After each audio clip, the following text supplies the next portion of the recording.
বন্ধুরা, good morning. আমি সঙ্গীতা। আমার নতুন একটা ব্লগে তোমাদেরকে অনেক অনেক ওয়েলকাম আর ভালোবাসা। কেমন আছো তোমরা সবাই? আশা করছি ভালো আছো আর সুস্থ আছো। আমরাও বেশ ভালোই আছি। আর এখন কইতে বাজে সকাল 7টা। তোমাদেরকে সাথে নিয়ে আজকে ব্লগটা এখান থেকে শুরু করছি। আই হোপ আজকের ব্লগটা তোমাদের একটু হলেও ভালো লাগবে। ষষ্ঠীর দিন যখন বাড়িতে যাই ডিসাইড করেই গেছিলাম দুদিন থাকবো বলে। শুক্রবার দিনই ব্যাক করার কথা ছিল, কিন্তু শুক্রবার দিন আমার হাজব্যান্ডের এমার্জেন্সি মিটিং পড়ে যাওয়াতে সে আর নিতে যেতে পারিনি। তাই আজকে শনিবার সকাল সকাল চলে গেছিল আমাদের আনতে। আর এখন তো দেখতেই পাচ্ছ বাড়িতে চলেও এসেছি আর এসে সংসারের কাজে হাতও দিয়ে দিয়েছি। বাড়ি থেকে যখন আসি স্নানটা সেরেই এসেছিলাম, কারণ সকালবেলা উঠেই তো আমার স্নান করার একটা অভ্যেস। তাই স্নানটা সেরে এসেছিলাম আর এখানে এসে আগে ঠাকুর পুজোটা দিয়েছি, দিয়ে সবাই মিলে চাটা খেয়ে নিয়েছি। আর এখন দেখো ব্রেকফাস্টও বানিয়ে নিচ্ছি। তোমরা খেয়াল করেছো কিনা জানি না, এসেই না দেখি রান্নাঘরটার অবস্থা ভীষণ খারাপ। যেহেতু এই কদিনও একাই ছিল, আর ছেলে মানুষকে বাড়িতে সব দিক সামলে রাখতে পারে বলো তো। তাই এসে আগে গ্যাস ওভেনটা পরিষ্কার করে নিয়েছি, সাথে রান্নাঘরটাও ভালো করে মুছে নিয়েছিলাম। তারপরে তো ব্রেকফাস্টটা বানিয়ে ব্রেকফাস্টটা দিয়ে এসেছি ওদের, আর এখন রান্নার জোগাড় করে নিচ্ছি। আমরা যখন ছিলাম না তার মধ্যে একদিন নাকি হাজব্যান্ড এরকম মিক্স ডাল দিয়ে খিচুড়ি মতন বানিয়েছিল।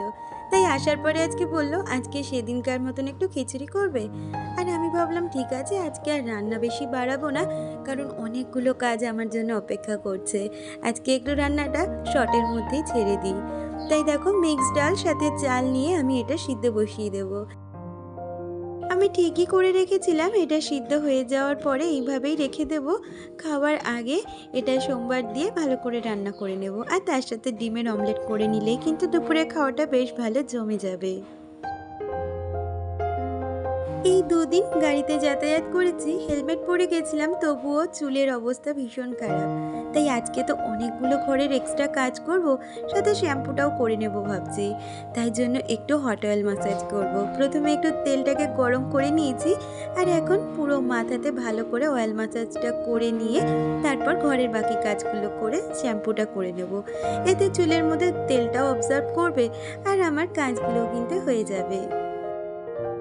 আমাদের মেয়েদের যেমন সংসারে সব দিকে নজর রাখতে হবে, তার সাথে কিন্তু নিজেদের দিকেও খেয়াল রাখতে হবে। সেই জন্য আমি কিন্তু সবসময় চেষ্টা করি সংসারের কাজের মধ্যে থেকেও নিজের স্কিন কেয়ার বা হেয়ার কেয়ারগুলো করার। আর কি জানো তো, সারা বছরের মধ্যে আমি কখনোই পার্লারে যাই না, শুধু ওই পুজোর আগে আগে একটু যাই। তখন গিয়ে যদি কোনো কাজ থাকে পার্লারে, সেই কাজগুলো করে আসি। এছাড়া সারা বছর কিন্তু আমি বাড়িতেই নিজের স্কিন কেয়ার হেয়ার কেয়ারগুলো করে থাকি। আর এই ঘরোয়া পদ্ধতিতে যেই আমাদের স্কিন কেয়ার বা হেয়ার কেয়ারগুলো থাকে, তাতে হয়তো সময়টাও কম লাগে, আর সংসারের কাজের ফাঁকে ফাঁকে কিন্তু সেই জিনিসগুলোও হয়ে যায়। আর কথা বলতে বলতে তোমরা তো দেখতেই পেলে ওইদিকে বালিশগুলোকে জানলা একটু রোদে দিয়ে এসেছি, আর বালিশের কভার চাদরটাকেও তুলে নিয়ে এসেছি। আর বেশ কিছু জামা কাপড় ছিল যেগুলো কিনা কাচাকুচির আছে। আর এদিকে দুটো গামলাতে দুরকম জামা কাপড় ভিজিয়ে রেখে গেলাম। একটাতে চাদর, আমার রেগুলার জামা কাপড়গুলো ভিজিয়েছি, আর একটাতে তোজো আর আমার হাজব্যান্ডের কিছু জামা কাপড় ছিল সেগুলো ভিজিয়ে দিয়ে এসেছি। আর জামা কাপড়গুলো দেখবে ভিজিয়ে কাচলে না বেশ ভালো পরিষ্কার হয়। প্রতিদিনের মতো তোমাদের আবারও মনে করিয়ে দিই, এখনো পর্যন্ত যে বন্ধুরা আমার আজকের ভিডিওটার সাথে রয়েছে, আমার আজকের ভিডিওটা তোমাদের যদি কিছু ভালো লেগে থাকে প্লিজ একটা লাইক কমেন্ট করে দিয়েছো। আর আমার চ্যানেলে নতুন বন্ধু হয়ে থাকলে চ্যানেলটা সাবস্ক্রাইব করে আমার পাশে থেকো। দুই একটা দিন যদি বাড়িতে না থাকি মনে হয় কি ঘর বাড়ি কী যেন নোংরা হয়ে গেছে।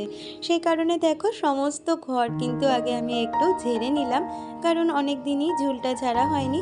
তাও দেখলাম কোনা কোনায় একটু নোংরা হয়েছে, তাই ঝুলটা ঝেড়ে নিয়ে তারপর প্রতিদিনের যে ডাস্টিং ক্লিনিংয়ের কাজটা থাকে সেটাই করে নিচ্ছি। তবে আজকে বলতে পারো রেগুলার ডাস্টিং ক্লিনিং না, তার থেকে একটু বেশি ডিপ ক্লিনিং। এই কদিন হাজবেন্ড বাড়িতেই ছিল, আর আমার যে কাজের দিদি আছে সে কিন্তু ঘর বারান্দায় এসে মুছে দিয়ে গেছে। তবুও কি বলতো, এই এক্সট্রা কাজগুলো যেহেতু আমি রেগুলার করি, সেই জায়গায় গিয়ে দুদিন করিনি মানে অনেকটাই ঘর বাড়ি নোংরা, আর এরকম তো দেখা যায় না। তাই আজকে রান্নার দিকটা একটু কম রেখে ঘর বাড়িটাকে পরিষ্কার করে নিচ্ছি। আর ইচ্ছে আছে কালকে আবার রান্নাঘরটা পরিষ্কার করব। আর এই ঘরটা ডাস্টিংয়ের সাথে সাথে আমার শ্বশুরমশাইয়ের ঘরটাও ডাস্টিং করে নেব, আর ওই ঘরের যে বিছানার চাদর বা ওই সোফা কভারগুলো রয়েছে সেগুলো বিকালের দিক করে পরিষ্কার করব। কারণ একসাথে যদি এতগুলো কাজ এখন করতে যাই অনেকটাই সময় হয়ে যাবে। আর এই গরমের মধ্যে না কাজ করতে গিয়ে আজকে ভীষণ অসুস্থ হয়ে গেছি। আমার ষষ্ঠীর ব্লগে প্রিয়াঙ্কা অধিকারীদি কমেন্ট করেছে, সে লিখেছে তুমি খুব সাজো গো। প্রিয়াঙ্কাদি, তোমাকে আমি বলতে চাই আমি কিন্তু সাজতে ভীষণ ভালোবাসি, তাই আমি সাজি। এতে কে ভালো মনে করলো বা কে খারাপ মনে করলো আমার কোনো যায় আসে না। সাজতে আমি খুব ভালোবাসি। আমার যখনই মন খারাপ হয় আমি কিন্তু বসে বসে সাজি, আর তাতে আমার মনটা বেশ ভালো হয়ে যায়। আর এবারে বলতে পারো ষষ্ঠীতে আমি খুব একটা সাজিইনি গরমের জন্য, এর থেকেও বেশি আমি সাজি। আর এই দেখো, তোমাদের সাথে কথা বলতে বলতে আমার কিন্তু অনেকগুলো কাজই হয়ে গেছে। প্রায় ঘরের যা যা ফার্নিচার ছিল সমস্ত কিছুই ডাস্টিং হয়ে গেছে। আর এখন এই ড্রেসিং টেবিলটায় চলে এসেছি। ড্রেসিং টেবিলের এই 3টে র্যাক কিন্তু আমি প্রতিদিনই পরিষ্কার করি। আর আজকে এই ওষুধের জায়গাটাও ভালো করে পরিষ্কার করে নিচ্ছি।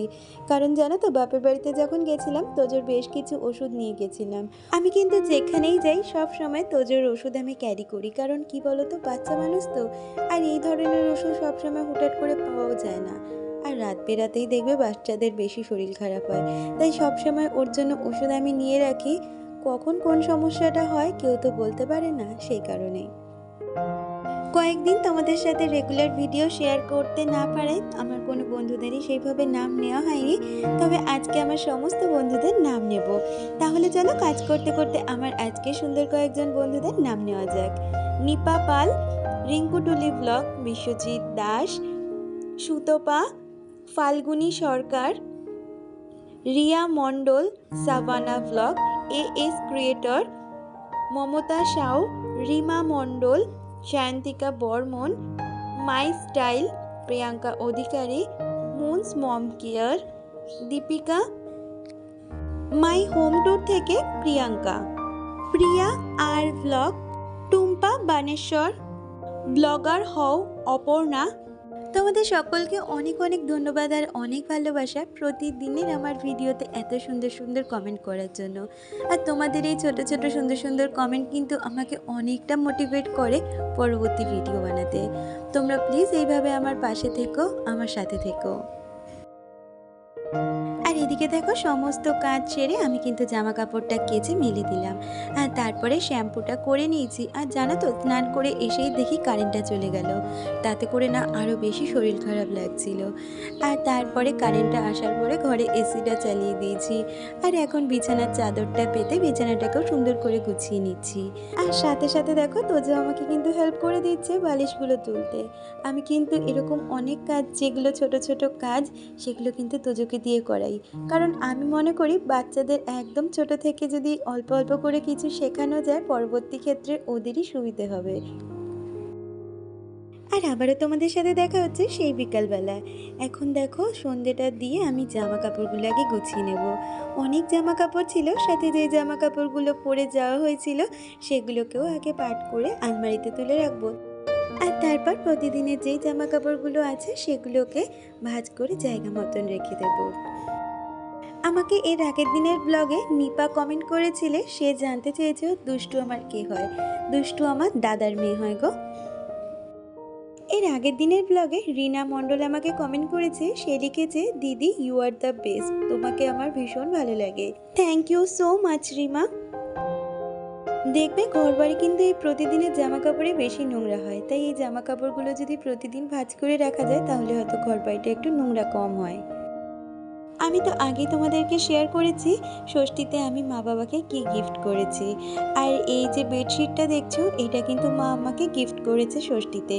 তো দেখো, এখন যে ওই কটন বেডশিটগুলো হয় সাথে দুটো পিলো কভার, এই বেডশিটটা আমাকে দিয়েছে।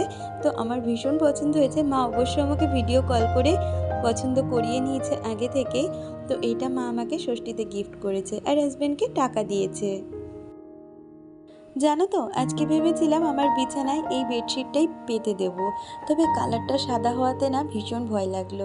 আর হাজব্যান্ডই এই বেডশিটটা পাততে এখন না করলো, কারণ বললো যেহেতু সাদা বেডশিট আর যা ঘাম হচ্ছে তাতে বেডশিটটা দুদিনেই নোংরা হয়ে যাবে। সামনে যেহেতু শ্বশুরমশাইয়ের কাজ আসছে, সেই দিনই হয়তো পাতবো। এরকম অকেশন অনুষ্ঠানে ওই বেডশিটটা পাতবো, রেগুলার ইউজ করা যাবে না, জানো তো। আর ওদিকে জামা কাপড় গুছিয়ে এইদিকে শ্বশুরমশাইয়ের ঘরটাও কিন্তু সুন্দরভাবে পরিষ্কার করে নিলাম। আসলে ঘর বাড়ি ব্যবহার করি বা না করি, ঘর তো যদি একটু পরিষ্কার পরিচ্ছন্ন থাকে দেখতে কিন্তু বেশ ভালো লাগে। আর এই ফুলগুলো দেখো, আমি কিন্তু আমার বাবার বাড়ির ওখান থেকে কিনে নিয়ে এসেছি। ওখানে জানো তো প্রায় দিনই দেখি এরকম ফুল নিয়ে ঘুরে বেড়ায়, মানে বিক্রি করে যে ফেরিওয়ালাগুলো আছে। আর আমাদের এদিকে তো আসেই না, সেই কারণে এই কালারিং ফুলটা আমার দেখতে ভীষণ ভালো লাগলো। আর দেখলাম দামটাও অনেকটা কম নিয়েছে, তাই কিনে নিয়ে চলে এসেছি। তাহলে বন্ধুরা, আজকের ভিডিওটা এই পর্যন্ত। দেখা হচ্ছে পরবর্তী ভিডিওতে।